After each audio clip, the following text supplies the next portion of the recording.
Olá, como é que vocês estão? Espero que vocês estejam muito bem. Bem-vindos ao nível B1, nível intermediário, que é o primeiro degrau, né? Aqui temos o B1, depois vamos ao B2, que é o primeiro degrau do nível intermediário, de acordo com o Marco Comum Europeu, certo? No nível A1, que foi o nível que a gente estudou, a gente aprendeu essas pequenas estruturas que eu preciso para formar frases.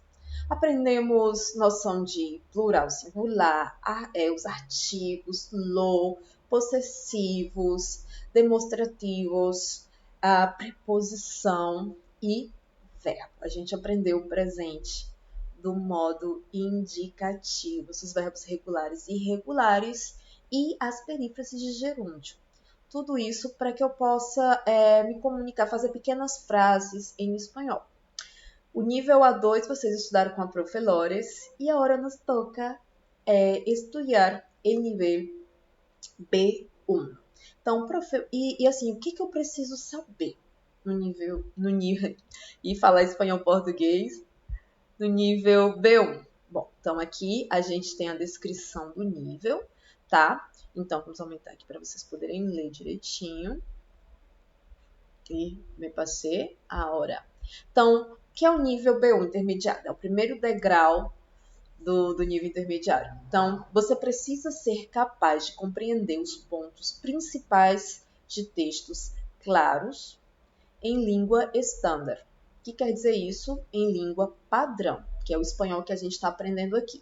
Por mais que eu more na Argentina, o espanhol que eu tenho que passar para os meus alunos, principalmente aqueles que precisam, aprovar no exame de qualificação, teste de proficiência, como a gente fala no português, é justamente o estándar, o padrão, certo? De acordo ao Marco Comum Europeu, esse que a gente está vendo agora. Então, vocês precisam falar, né? Vocês precisam ser capazes de desenvolver questões, né, do seu cotidiano, como situações de trabalho, estudo, ou ócio, lazer, o que te gusta hacer en tu tempo livre, esse tipo de coisa. Também você precisa falar com fluidez, saber desenvolver, certo? Na maior parte das situações que vocês puderem, que surgir, por exemplo, situações essas que surgem de viagem, certo? Esses imprevistos, né? Então, essas pequenas anedotas de viagem, como a gente chama no espanhol. Então, vocês também precisam desenvolver esse tipo de vocabulário, e tanto de fala como de escrita, certo? E também produzir, que é justamente o que eu acabei de falar, produzir textos simples, mas coerentes. Então, aqui vocês já precisam manejar bem, utilizar bem os conectores, para que eu possa introduzir bem um tema, desenvolvê-lo e, por fim, concluí-lo. E, em seguida, aqui está uma coisa que a gente precisa desenvolver bastante, que é poder descrever experiências, acontecimentos, desejos e aspirações.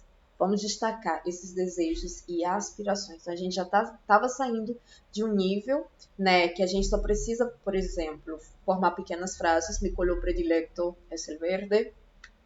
Me gusta el café. E agora a gente já tem que ir para um outro nível, que a gente tem que falar de uma forma mais fluida, mais elaborada, né? Falando dos meus desejos, mis desejos, que me gusta viajar, me gusta, por exemplo, me gusta sair com meus amigos nos fins de semana. E aí a gente vai ter que trabalhar 3 tempos verbais que a gente vai estudar nesse nível, que é o futuro, como poder projetar, predecir o futuro, o presente do subjuntivo e o condicional simples, justamente para falar dessas aspirações, certo? E também aqui uma coisa muito importante que eu queria destacar, né? Que assim como justificar brevemente suas opiniões ou explicar seus planos, para isso vocês precisam manejar bem, utilizar bem as estruturas para falar de minha opinião. Por exemplo, pienso que, me parece que, creo que. Creo que es algo bueno, por eso. No me parece bien, por eso. Então, vocês vão ter que aprender a defender um ponto de vista. Isso é. ¿Preparados? Então, nos vemos pronto en nuestra clase de verbos. Besitos.